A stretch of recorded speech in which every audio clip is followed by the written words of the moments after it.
seems like he's kind of primed for a big final year here.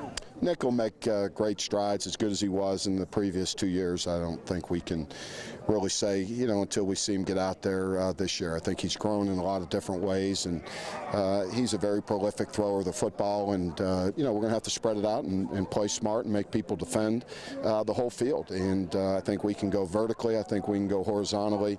We got the type of players that we feel like we can move the football with him. What do you make of Shaq today? I saw you talking to him, and it seemed to then have just had a bad day. That's going to happen in camp, and we'll bounce back. So we'll get back out there and scrimmage some more. We need to get Cortez Johnson back. We had to hold him today, 5 days. So he'll be back, in full contact next week.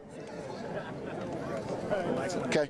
Real quick, just the series with him the last couple of years has been a heck of a couple of games here. Well, it's become a great game, and I think it's a game that both teams look forward to. Certainly, they've set a standard here the last couple of years. They played awfully well. They've had a very good team in all aspects. I think their offense gets a lot of credit, but they force into a lot of bad plays with their defense too. So they're very aggressive style on both sides of the ball, and they have great team speed, and that's something you notice every time you play Oregon. Are you surprised Darren Thomas came in and just picked it up so well last year and went undefeated in the regular season as starting quarterback?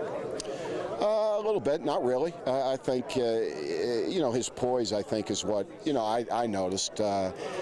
Chip's coached him well, and certainly they standardize your defense in a lot of ways. But he is a very poised young man, and that's probably the element of his game that I was probably the most impressed with.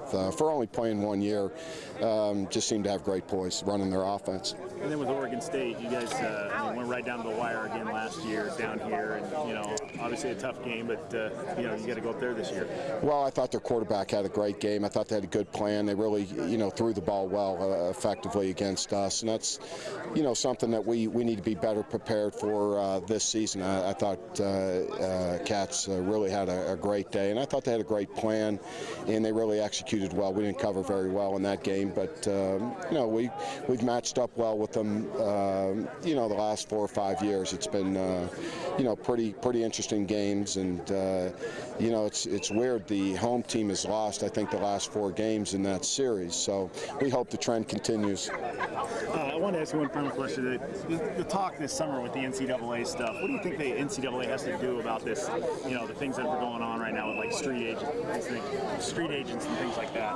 Well, there's interesting elements to it's an ever-changing business that we're in a lot of different ways, but certainly people interfering with what we're trying to do, and runners have become more prevalent in football. It's been around in basketball for many years, but now we're starting to see it filter into football, and it was just a matter of time, and it's something that we have to be very aware of.